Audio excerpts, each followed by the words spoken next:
On the Galibier are quite atrocious now. We're going up to the highest point of this year's Tour de France, and Pantani isn't going to wait. We're a long way from the top and a long way from the finish here, and nobody's reacted. I make it 11 kilometres to go to the summit here, Phil, and Pantani has not waited. In fact, he's looking over... Hello and welcome to the Humans Event Cycling Podcast. Marco Pantani. Marco Pantani about to go under the 2 kilometres to the summit banner. Still 2 kilometres where he can gain perhaps another minute. Unbelievable. This man is out of the saddle now. He realises he's putting in a very important performance. He knows that he can lay the foundations this afternoon of a victory in the Tour de France. And this is a special Humans Event Cycling Podcast commemorating the death of Marco Pantani, the 10-year anniversary of his death on the 14th of February, Valentine's Day 2004. As Marco Pantani has blazed a trail through some of the worst conditions we've seen in the Alps for many, many years. It's produced one of the greatest days racing I think we can recall for at least a decade. Pantani now sprinting through the crowd. Many, many of them are Italian. He's not just delivered the stage when they wanted, he's given them a maillot jaune as well. The voice you heard there was that of Phil Liggett describing Marco Pantani's winning ride at Les Deux Alpes in the 1998 Tour de France. My name is Richard Moore and I'm with Lionel Burney. Hello, Richard. And Daniel Freeb. Hi, Richard. So we're going to discuss the life, the career, and ultimately the downfall and the death of Marco Pantani in this podcast, and we'll finish off with a debate about whether Pantani should be remembered as a champion or a cheat, which is putting it in very simplistic terms, but we'll cover a lot of ground, a lot of quite complicated issues, not least Pantani himself before then. But first of all, I wanted to kick it off with Daniel. Where were you when you heard that Pantani had died? Well, Rich, unfortunately I wasn't on some hot Valentine's Day. I was in Italy, in Liguelia on the Mediterranean coast. Liguelia, most of you will know, is the venue for the Trofeo Liguelia, traditional race that takes place in February. I'd got there a couple of days early to interview two other legends of Italian cycling, Beppe Saronni and Francesco Moser. And I'd got back to my hotel room that night, and I remember turning on TV and seeing a news bulletin, and I remember seeing Davide Cassani, who was a friend of Marco Pantani, an ex-rider who would subsequently become a TV commentator, and he was in tears, and I think within a few seconds a picture of Pantani had flashed up onto the screen, and I realised immediately what had happened, because it was something that I think most of us feared, if not half expected. And yeah, I remember the next 3 or 4 days there was just a huge outpouring of emotion. I remember getting very emotional myself about it, and just talking to ex-teammates, various significant figures in Italian cycling. There was just a general sort of disbelief and, a great deal of upset as well. Lionel, where were you? Well, I was covering the Tour of the Mediterranean in the south of France that week. The final weekend of the race, as it often does, finished on Montferrand, which is a sort of climb that Pantani would have loved. But that year they chose a very odd stage to conclude the race with. They had a sort of team time trial on the flatter roads down by the sea, and then when each team reached the climb of Montferrand, which is a beautiful climb above Toulon, which is a bit of not the most beautiful of Mediterranean towns, but the climb itself is lovely.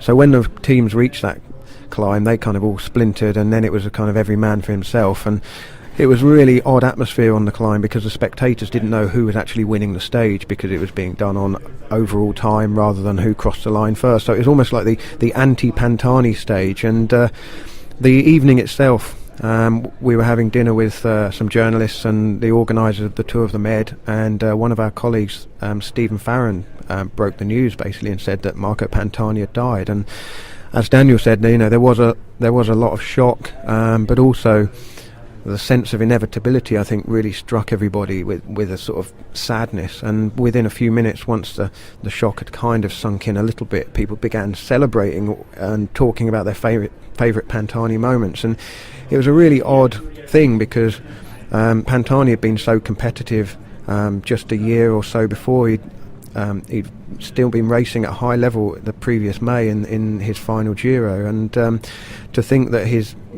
not that he'd retired, but he'd actually died, it did hit everybody very hard. I mean, he was in the throes of cocaine addiction, which, as Daniel mentioned, was perhaps rumoured or whispered about within the sport. I don't think people were really too aware of just how how deep his problems were, how much difficulty he was in. As Lionel says, he'd been racing the Giro the previous year. He'd still been riding as a professional. There was a chance even of him going back to the Tour de France in 2003, which ultimately didn't happen. But the speed of his downfall was dramatic and shocking, really. As Lionel mentioned, that last Giro in 2003, and he'd done pretty well. I think he'd finished about 13th in that. There had been a couple of flickers of the old Pantani in mountain stages, and I remember an interview on the last day on Rai television, and he was very upbeat. He was talking about even getting a last-minute entry to the Tour de France. There was talk of a team being created, merging, I think maybe with Mario Cipollini's team. It never happened, and that was really the loss we saw of him as a racer. And one thing I'd forgotten about the death of Pantani is the context of, I think, 12 months or so either side. There was a whole spate of riders dying for various reasons. Remember Dennis Zanetti, another Italian rider who died, and then the December of 2003, of course, Chava Jimenez, who's a friend of Pantani, great Spanish climber, quite a similar rider in one sense, died in, I suppose, very similar circumstances. Had depression, ended up developing a cocaine addiction, and he was someone else who had a similar kind of mystical, enigmatic aura about him, a very spectacular sort of swashbuckling rider, and a similarly sort of destructive side as well to his character in the end. Interesting. I recently watched old footage from the stage that we heard the commentary from at the start there, the stage to Les Deux Alpes in really atrocious conditions, terrible weather, but Jimenez was in the break that Pantani bridges up to that day, and they spent quite a lot of time together on the descent of the Galibier. It's quite poignant to watch the two of them descending the mountain together, allies for the day. Yeah, also the last tour stage that Pantani ever won at Courchevel, he actually caught and overtook Jimenez. Jimenez was a bit of a recurring sort of motif in Pantani's stage wins in '99 as well at the Giro. Jimenez had gone in with very high hopes, and there were a couple of stages there when they very briefly locked horns. What was it about Pantani that really appealed to the people's emotions? I was thinking about him. We remember him now as a victim in a sense, certainly a player in cycling's EPO era. The irony was that he was almost like a throwback. He seemed different to the other riders of that generation, the Indurains, Ulrich, Ries, Tonkov, even these powerful ruler style riders who had dominated the Grand Tours, Berzin as well, you could say. And yet here was Pantani, a pure climber of the type that we hadn't seen winning Grand Tours since the 80s, since pre the EPO era, I suppose we can call it now.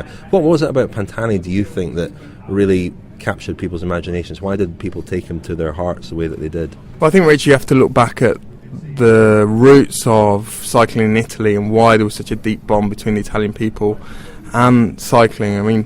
It's always been a sport. It had always been a sport that had very strong working class roots, and Italy was a very sort of industrial economy up until really quite recently, up until the 1990s, late 1990s. The working man in Italy, whether he was the farm worker or the guy who clocked on 9 o'clock in the factory and spent his whole day sort of slaving over a machine, I think really identified with an underdog, which Pantani was. He was physically an underdog. He was small, he was light, he was prematurely bald. I think they always loved that about Pantani. And another thing about Pantani that people loved was that he was very, very reliable, in the sense that when you watch something that takes your breath away in sport, often those things only happen once. You'll see someone score a fantastic goal, or you'll see a fantastic breakaway in a bike race, and you have to hold on to that memory and you savour it, and you kind of wish that it would happen again. Well, with Pantani, he was incredibly reliable. He always knew that he was going to attack in the mountains, and he did it again and again and again. And I think people could almost count on that happening with Pantani. When Pantani first broke through in the Giro and the Tour de France in '94, he struck me as kind of almost the anti-hero because of his looks. He had, as you say, he was prematurely bald, but he didn't shave his head at that time, so he had the kind of wispy old man bits of hair around the side and the back. His ears stuck out. He had them pinned back later on. He was completely the opposite to Claudio Chiappucci, who was his teammate at the start of Pantani's career and kind of the predecessor as the swashbuckling, attacking Italian hero. And so it's interesting to hear, because from outside of Italy, our idea of the poster boys is very much the Mediterranean look, the glossy black hair. It is a bit of a cliche, but Cerrone and Moser both fitted into that mould. Chiappucci too. Pantani completely broke that mould, but yet he captured the hearts because of his racing style, and as you say, the way he would attack. Pretty much, as soon as climbs began, he didn't wait strategically or measure his effort at all. But in terms of how he broke through, he had quite a fractious relationship, I gather, with his teammate Chiappucci at the start, because there was a bit of a handover in terms of the affections of the Italian people. And leadership of Carrera, the team that they both rode for. Chiappucci was a slightly older climber, and Pantani was the young buck, and I think there was a bit of tension between them. Yeah, there was, Rich. I mean, I think most of the antipathy came from Chiappucci. By all accounts, Pantani wasn't a very sort of confrontational figure. But yeah, they did hate each other, I'm led to believe it. Early on in their time together at Carrera, there were stories of them, of training camps together there was one in particular in Mallorca, where they were refusing to ride together on the same days, and the team directors were tearing their hair out, trying to think of ways to actually get them on the bike together and riding harmoniously, and all they could come up with in the end was a race. It was the only way they were going to get them to train together, and so they plotted out a course, and I think it was about 150 kilometres one day, finishing on top of a mountain. Claudio Chiappucci at the time had a very bizarre fascination with Swatch watches, which might sound a little incongruous for someone who had a very glamorous image, but Chiappucci was also very well known to be quite tight. So instead of Rolexes, he'd assembled quite an impressive collection of swatches, I'm told. Different colours. Different colours, yeah. And probably knowing Chiappucci, they probably all had his face on them. And so they finally staged this race, and what should happen, but I think they went together all the way up the climb, and someone, I can't remember who it was, it might have been Nicola Micheli, I think, just wheel sucked all the way to the top, sprinted round at the end and won the Swatch watch, and then refused to sell it back to Chiappucci. There is this paradox at the heart of Pantani. Chiappucci is probably worth a podcast, and I actually went to interview Chiappucci last year in his house, and I can confirm that his house is basically a shrine to Chiappucci. His face is embroidered on cushions and things like that. Chiappucci did sort of embody that Italian machismo in a way, and as Lionel mentioned, the Mediterranean looks, the olive skin, the dark hair. And Pantani was sort of taken to people's hearts despite, or maybe because of, his very unconventional sort of appearance, certainly in when we think of Italian sports stars, we think of Mario Cipollini and people like that. And yet the paradox is that despite that affection that was clearly felt for him, he never perhaps felt that for himself. There was this discomfort in his own skin, the fact that he later had surgery, the earrings. He became this sort of style icon, and the ultimate irony was that many of his teammates and younger Italian riders ended up adopting his look, trying to look like him with the bandana, the shaved heads and so on. How do you sort of square that paradox that there is about him? How do you, or is that does that go to the heart of Pantani's problems? I think you also have to put it in the context of a period in cycling when the sport was becoming a lot more scientific, and I think people, even casual fans, had started to cotton on to this, and they perhaps didn't know about the likes of Professor Conconi and Ferrari, but they knew that because they'd heard in interviews people talking about their very scientific training, heart rate monitors, etc. And Pantani almost seemed to cultivate a mystical air. He refused to use heart rate monitors, he refused to follow training plans, and in interviews he would constantly reference and this goes back to what I said about the link between Italian people and the very simple things like the land and identification with place, and Pantani would only ever talk about the names of climbs that he'd done.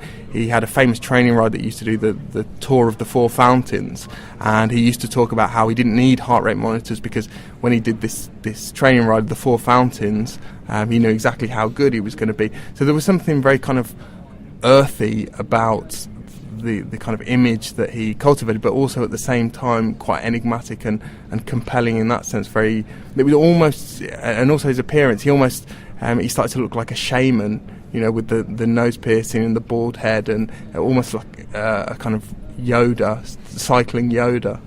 I think the thing about the look and the kind of persona that he developed on the bike as well, initially his nickname, I gather, Elefantino, which kind of translates really as Dumbo from the comic story. He didn't like that. It's pretty unflattering, isn't it? And he did kind of cultivate the Il Pirata, the pirate look with the bandana, and he created something. And I wonder whether that, whether he was using that as a kind of a public persona because he recognised on some level that he had these kind of demons that that were haunting him, because his downfall you could mark very much from the point when he got kicked out of the 1999 Giro, but it strikes me that even before that he wasn't a particularly robust character. He was robust on the bike, very aggressive racing, but there was just some kind of vulnerability. The way he looked certainly gave me the sense that he wasn't a sort of an unbeatable character. Taking that even further, you wonder if there was a separation between Pantani's self and the cyclist that he had to become, the things that he had to do as a cyclist, which we know a lot about now with the revelations about exactly what Pantani did. I mean, if you read Matt Rendell's very, very fine book, The Death of Marco Pantani, it details his drug taking from a very early point in his career. We know that when he crashed in Milan-Turin in 1995, his hematocrit at that point was 60, which is enormously high and very heavily indicative of EPO use. And you wonder if there was this, this deliberate disconnection between Pantani himself and Pantani the cyclist, who had to sort of fulfill this role and do these things that perhaps he wasn't comfortable with. Scusa, scatto di Pantani, testa a testa, Pantani-Tonkov, è il testa a testa finale, Pantani-Tonkov, si decide il Giro d'Italia. Attenzione, c'è un nuovo attacco di Pantani, ma Tonkov si riporta prontamente nella scia del romagnolo. Forse ce la fa, attenzione, è il momento decisivo, Pantani scatta, Tonkov si è seduto, l'ennesimo scatto è stato decisivo. That was some Italian commentary from the 1998 Giro d'Italia, the final summit finish, I think, and quite evocative commentary. That was Pantani's first overall victory in a Grand Tour. He'd won several stages before in the mountains, but it was a kind of typical Pantani win in a sense. He had to come from quite far back. His big rival there was Alex Zula and Tonkov, but Zula as well had been in the early stages a contender certainly for that race. That was Zula's first year with Festina, of course, and his last. But what do you remember of that Giro, Daniel, and Pantani's victory there?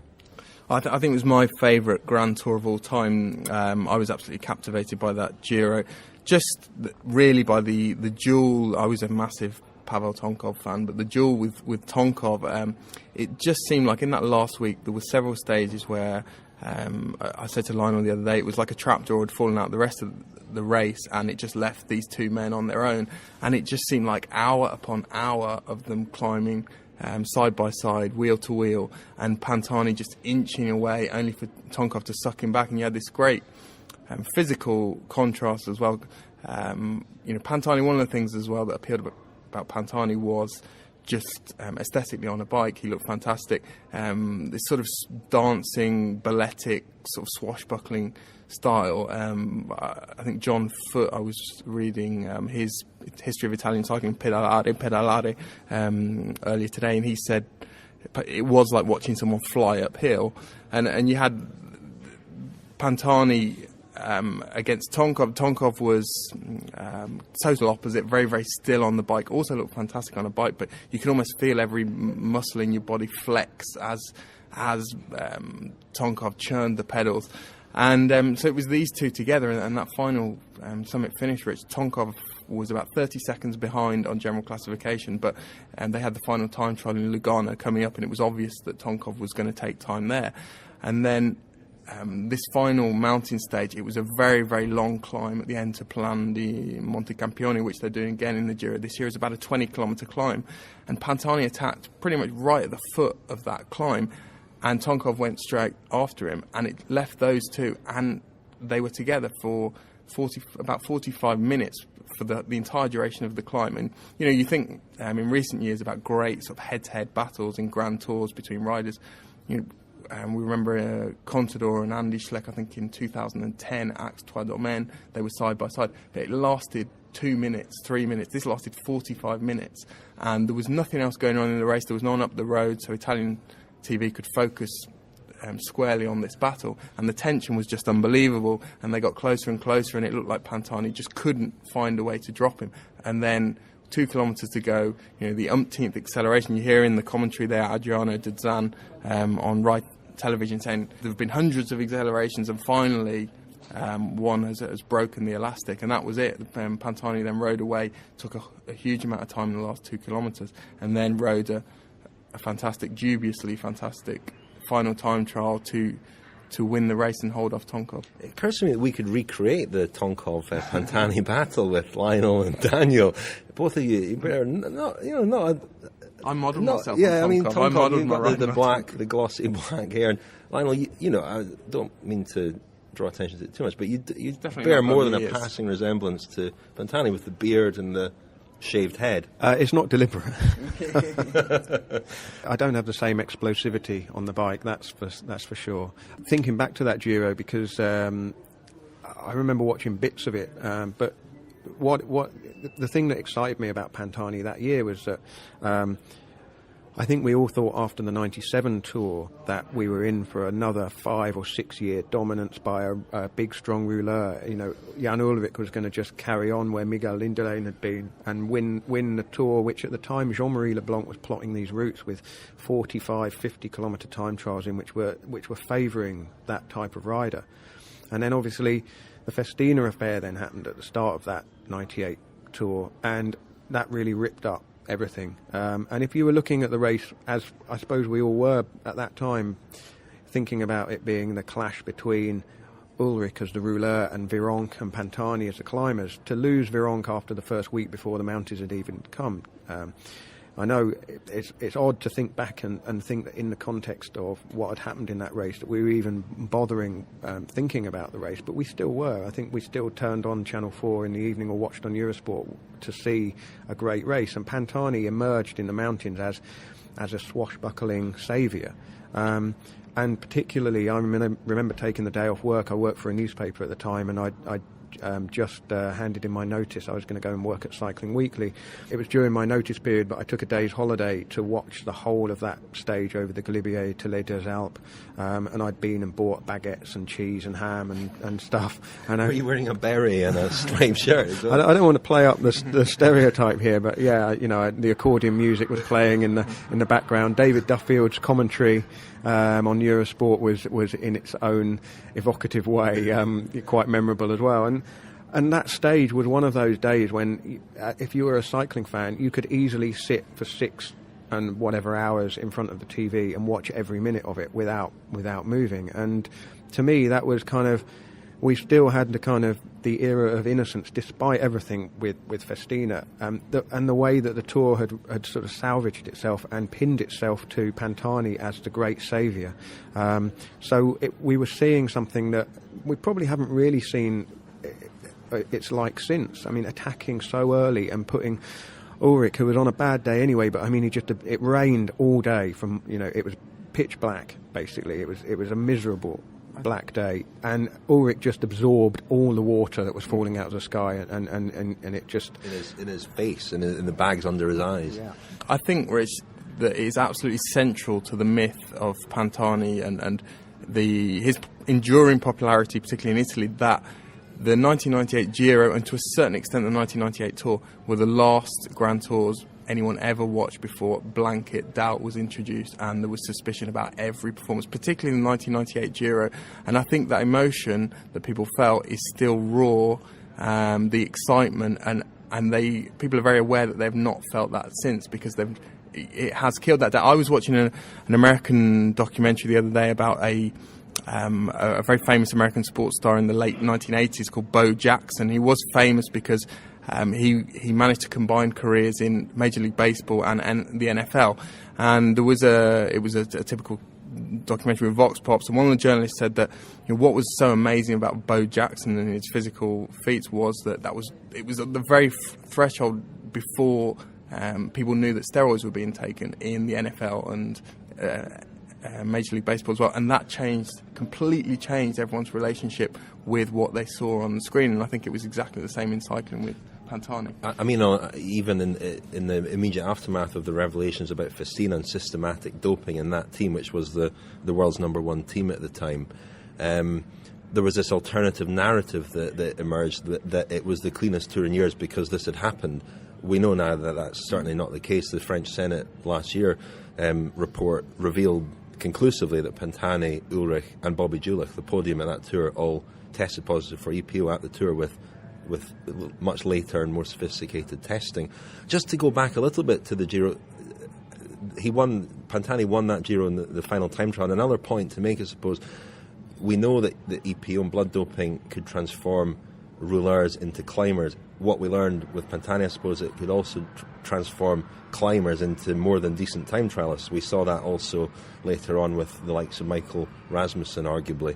So there was that aspect to it as well. There was also a controversy, wasn't there, on the morning of that final time trial at the Giro, an alleged incident between Pantani and a teammate. Yeah, there have been rumours for years. It's quite well documented that Pantani's blood sample, or certainly the results of his blood sample, were swapped with a teammate, Riccardo Forconi, and Forconi was actually ejected from the race on the morning of that final time trial. And the story goes that Pantani was then given his final warning by the Giro organisers, and if that was the yellow card, then Madonna di Campiglio a year later was the red card. Skipping forward again to Les Deux Alpes, I spoke recently to Bobby Julich about that stage. He was, I think, second overall going into that stage, had great hopes that day of taking the yellow jersey, and rode very well, especially. And as he saw Ulrich, who was in yellow, collapse, he thought it was his chance. He says he's never ridden better than he did up to the summit finish at Les Deux Alpes, and was genuinely flabbergasted, astonished to discover at the summit that Pantani had taken 3 or 4 minutes out of him on that final climb alone. Georg Jaksch, who I also spoke to about that stage, who was riding that race as well, he reckoned Ulrich had the dramatic collapse that day. He reckoned it was a lot to do with the race food, that Ulrich was eating power bars which froze in the cold and the wet, and he couldn't eat, whereas Pantani was, again, keeping with this image of the old school throwback type of rider, was eating little bread jam rolls, which kept him going. The other thing about Pantani, and just in my mind's eye, every attack's kind of looked the same. He'd be on the drops of the handlebars, not on the hoods, and not in the saddle, and the length of time he could sustain out of the saddle. Obviously, we know why he raced the way he did, but in the context of what was going on in the sport at the time, they all, more or less everybody was doing the same thing to a greater or lesser degree. And so it is difficult to look back and assess Pantani in anything other than an almost cartoonish context. He was... the pirate, he made his opponents walk the plank while he was, swashbuckling off. And, he was just sort of captivating to watch. And he is, whatever subsequently we learned about him, the moments when he attacked and he had you on the edge of the seat or out of the seat, cycling very rarely has the power to really get somebody up out of the seat, sort of cheering on, almost like a horse race. But I remember that Les Deux Alpes stage when Pantani made the first attack, and I think Phil Liggett said in the commentary, it's a jaw-dropping way to the finish from there.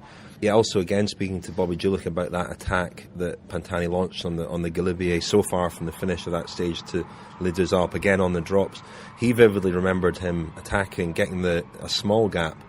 Luc Leblanc went after him, he tried to get him, but he said Pantani looked around, and you can see this when you watch it, as I did recently.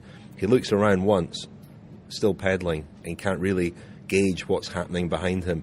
So he looks back again. He stops pedaling at this point. He's actually freewheeling up the mountain, and he looks behind, and he said he just remembers this smile on his face. It was like he was laughing at them, and he had this smile. You can't see that on the TV. The camera's on the left-hand side of the road. Pantani is looking over his right shoulder, but you can see it's a prolonged glance back, and you know, Luc Leblanc is sprinting to try and get up to him. Bobby Julich is behind, and they're looking at him, and that was it. He just took off. He obviously saw that LeBlanc was going flat out and wasn't making any ground, and he went and he flew, and it was an extraordinary performance. I think we maybe mentioned earlier the contrast between Pantani and someone like Cipollini, the sort of archetypal or stereotypical Italian kind of Adonis, and the physical differences. No more swashbuckling, by the way, in the same way that I banned Visceral from the David Miller podcast. No more mention of swashbuckling. Epic. No more epic. No more epic.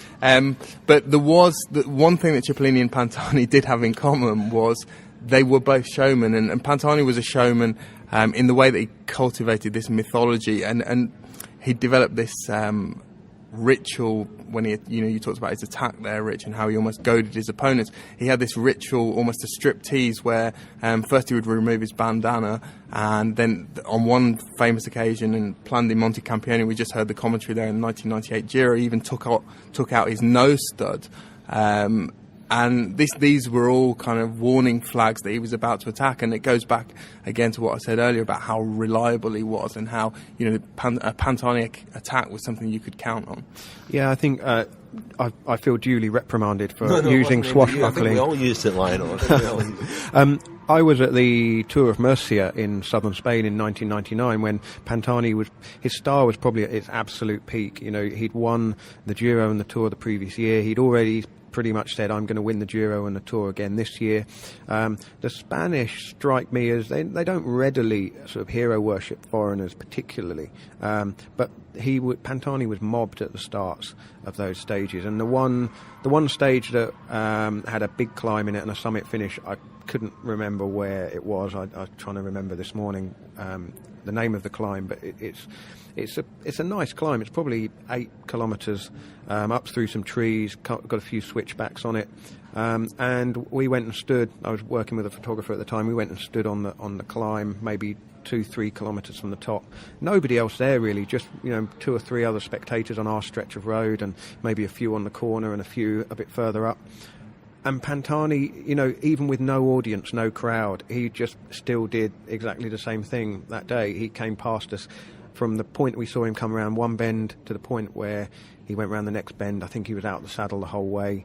And it really was a sort of mesmerising thing to watch. And then to contrast that with the riders that came up behind who, weren't hanging about. But he was just completely different to everybody else that was racing at the time. There is an interesting point to be made here, because there is this idea that we have that these guys who are attacking swashbuckling riders are these confident people, and often a rider like that will attack very early because he lacks confidence, because he is uncomfortable riding with other people. And I think that 98 Tour kind of exemplified Pantani's insecurities. Bobby Julich again spoke about the early 10 days or so of the race when Pantani and all his teammates spent the entire time at the back of the bunch, taking no responsibility.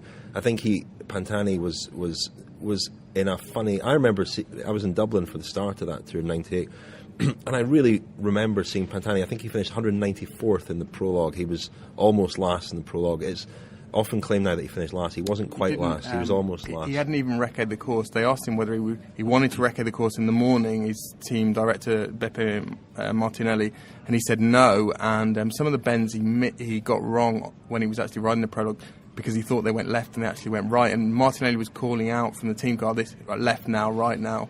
I caught a glimpse of him after that. So he was riding along the pavement. Although he was obviously a star, he certainly wasn't mobbed on the streets of Dublin. He was riding along the pavement, and he just looked completely distracted. He looked a million miles away, and that's pretty much how he rode for the first week or so. It wasn't until the Plateau de Bay stage where people actually became aware that he was even riding the Tour. I think it was a way of taking some of the pressure off himself and abdicating some of the responsibility of being a favourite. Yeah, I mean, he generally did always ride at the back of the peloton, and he was also very, very he was nervous in the bunch, Rich, in the sense that he was always frantically looking over his shoulder to see where all of his teammates were, and he only really started to thrive as a rider when he left Carrera at the end of 1996, and the end of 1995, and a whole team was built around him, Mercatone Uno, and he really could only survive Pantani in races if he had 8 teammates or almost forming a bubble around him, and that's what happened in the 1998 Tour. In that first week, he just rode constantly, like you say, in the final positions of the bunch. But the important thing from his point of view was that all 8 riders were with him at all times, so if there were crashes, they would literally team time trial back to the peloton. Il vento e le moto sorpassano, la fatica tocca solo a me, ma ho voluto la bici adesso. Adesso che va. La bici l'ho voluta io e tiro l'ha volata ormai. So we're played in there by the unusual sound of Marco Pantani singing. What was the story with his singing, Daniel? He missed the 1996 Giro d'Italia because he'd had his awful crash in Milan-Turin the previous autumn. He was still very much in the middle of rehab in May 1996, and Rai Television had the bright idea of inviting him to sing the theme tune for their Giro coverage. Apparently he was a pretty mean karaoke artist. Why did ITV not do that with Bradley Wiggins last year? Missed opportunity. Don't know, Rich, don't know.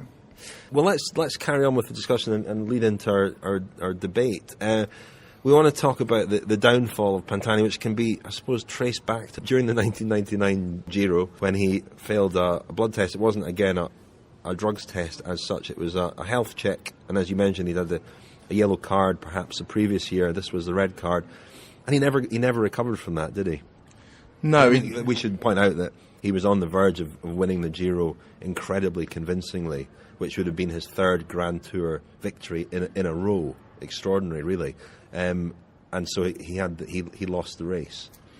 Yeah, and we've subsequently learned that he started taking a lot of cocaine. He may even have taken cocaine previous to that, but he started taking a lot within 10 days or so of leaving the Giro. And, a lot has been said about that day and how it was the beginning of the end. But if you go back and analyse what he said, there was the famous interview that he did as he was leaving. I think it was a hotel touring in Madonna di Campiglio on the steps. And he said, I've come back from setbacks before, but this time I've touched the bottom. This is as low as I can go. And, you think back to the setbacks that he had endured at Milan Turin in 1995. He missed the Giro in 96. Missed it in he crashed out early in 1997, and there had been a lot of injuries that had demanded a lot of mental strength to come back from, and you just wonder how much mental strength he had left, and that coupled with the frailties that we knew he did also have that were part of his makeup, psychological makeup. I think that formed a sort of deadly combination, really, and there was also just an inability to accept that the injustice as he seen it, and it was real injustice that he was victimised more than other people. There were various court cases that were opened, but really he needed to. That was the time where he really needed to sum up new levels of resilience, and he never really was able to react. He started to feel like a victim, and that was how he died in the end, really feeling like a victim. And we all remember, I think, reading the notes that he'd left in the residence where he actually died, a fairly incoherent, rambling statement about how he'd been wronged, and while athletes in other sports got away with whatever they were doing, other cyclists were getting away with it, and Pantani felt that he'd been made a scapegoat. Well, I was in Madonna di Campiglio that day when I just got a knock on the door in my hotel, again from a colleague saying, blood test. Pantani, yeah, blood test. You look like him. Come out. You'll do. And the sense of sort of shock and injustice from the fans as well. I mean, there was a real sense, it was difficult to gauge really what was going on because It was in the era before Twitter, and obviously the internet existed. But you only know now what's going on with thanks to Twitter. Well, no, what I mean is that the word of mouth was actually just that. It was spreading verbally. It wasn't spreading sort of the news wasn't spreading as quickly, and so there were all sorts of rumours going around that morning. But by the evening, there was this sense that that Italy couldn't really understand why Italy would do this to the great Italian champion. And of course, we kind of subsequently found out that Pantani had been kind of given a yellow card, and it's no coincidence that Hein Verbruggen had turned up on the race around that time, and I think they decided head of the UCI, yeah, and I think they decided enough is enough, which was unusual. I mean, there was a whole, looking back now, it's hard if Pantani were alive or a conspiracy theorist, it's hard to look back at 99 and not think that an awful lot of things were being prepared to leave the ground freer for Lance Armstrong to win the Tour. Well, it's interesting to look at that in the context of 99 and what happened then at the Tour with Armstrong and his failed test for cortisone, which Verbruggen allegedly had some say in as well. It is almost as though they were picking the targets in a way, allegedly. But Pantani, what's surprising about this sense of victimhood is, he'd seen the previous year with the Festina scandal in 98 that the net was closing, albeit not that effectively, but there was a possibility of being caught and of the punishment being relatively severe, thrown out the race as Festina were. It's surprising in a way that he took it so badly, I suppose. But I guess that just tells us perhaps more about Pantani than anything else. Yeah, a lot of riders had come back 2 weeks after failing hematocrit test and carried on riding. That's really what he should have done. He would have survived. I mean, as his image, it would have taken a knock, but he could easily have. Well, to a public that was receptive to conspiracy theories, he could easily have explained it away. But there have been all sorts of conspiracy theories. A public that was less judgmental at the time, still, about doping. Yeah, I mean, I actually think what happened that day was that they made a mistake. Mercatonino made a mistake. They were trying to sail as close to the wind as possible, and they just went slightly over the line. They went. I think his hematocrit that morning was 52, and you were actually allowed to go up to 51 because the UCI did leave some margin for error in the machinery.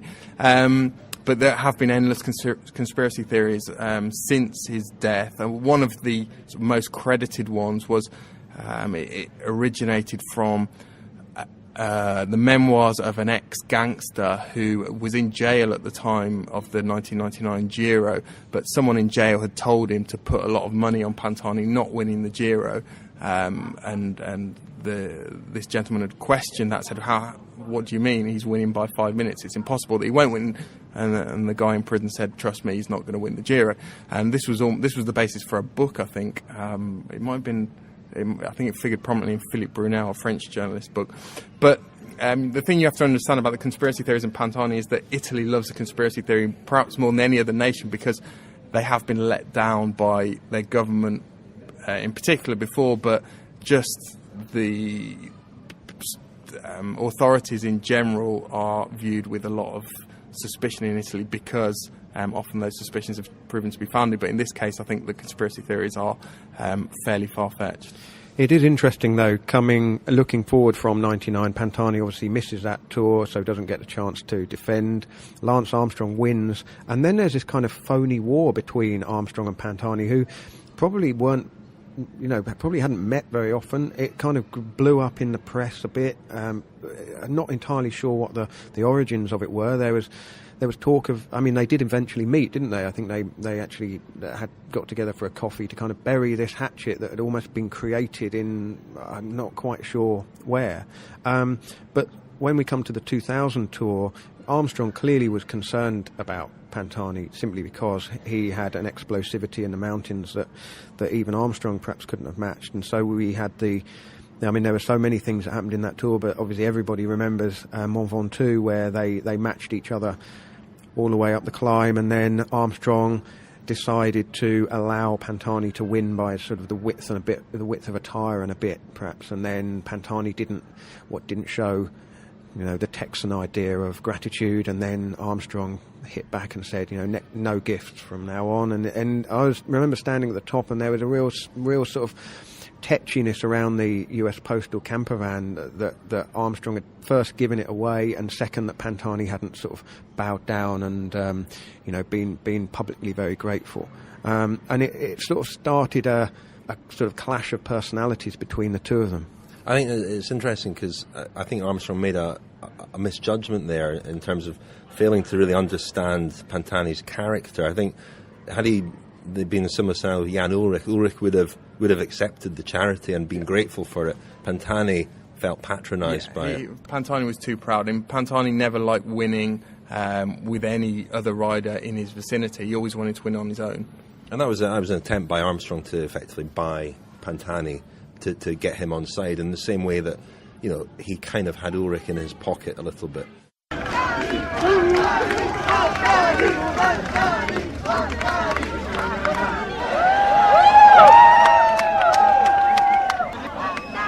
Okay, so it's time for the heated debate.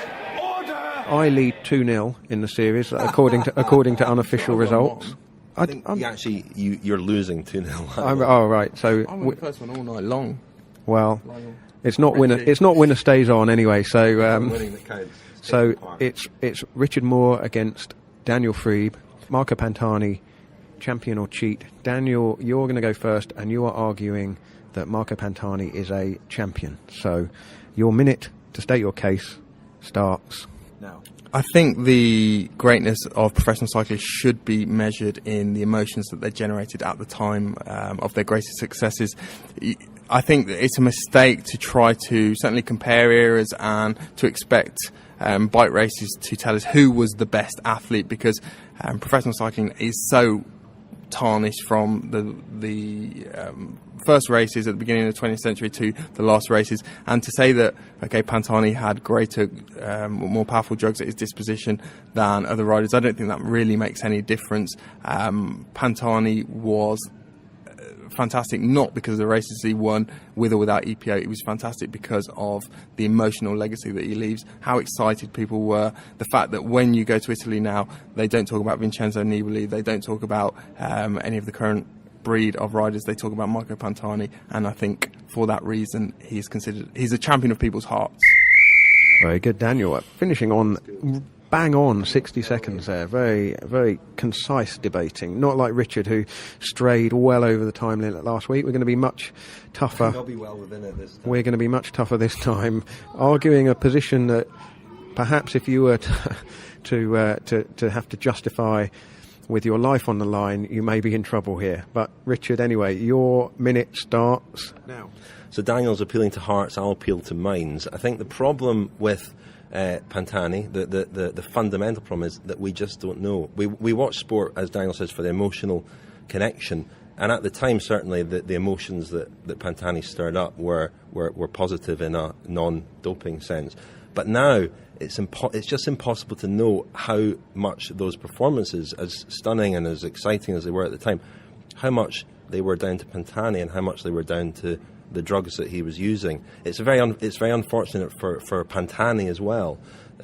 He has been robbed in a way of his career. The people I blame are the Professor Conconi, Dr. Ferraris, who emerged in Italian cycling at the 80s and really disfigured this whole era. And that's the problem I have with Pantani now. I don't think I don't think we can call him a champion without also acknowledging that he was a cheat. That's what he was. He was a cheat, and the difficulty in not knowing how real his performances were is a fundamental problem for me. Even there, 3 seconds over the time limit, but we'll let you off. Yeah, didn't really prepare properly for that. I must admit, I didn't know I was going to be arguing that point until about 3 seconds before it started. Well, there's no room for all of that on the scorecard. It's up to the listeners to decide. You can tweet us at HumansInvent and decide who won, Daniel Friebe or Richard Moore. #Heated Debate. This is the Humans Invent Cycling Podcast with Richard Moore Lionel Burney and Daniel Freed. So that's the Marco Pantani special podcast. I think we'll wrap this one up now. We'll do another few specials, one-off specials, I think, as the season goes on. But next week we'll return to talking about the action which is currently ongoing in the Middle East. So thank you very much for listening. Daniel, thanks very much for taking part. Thank you, Richard. Thank you. And Lionel, thank you. Thank you, Richard. And we'll see you again next week. You're listening to the Humans Invent Cycling podcast, powered by Sharp.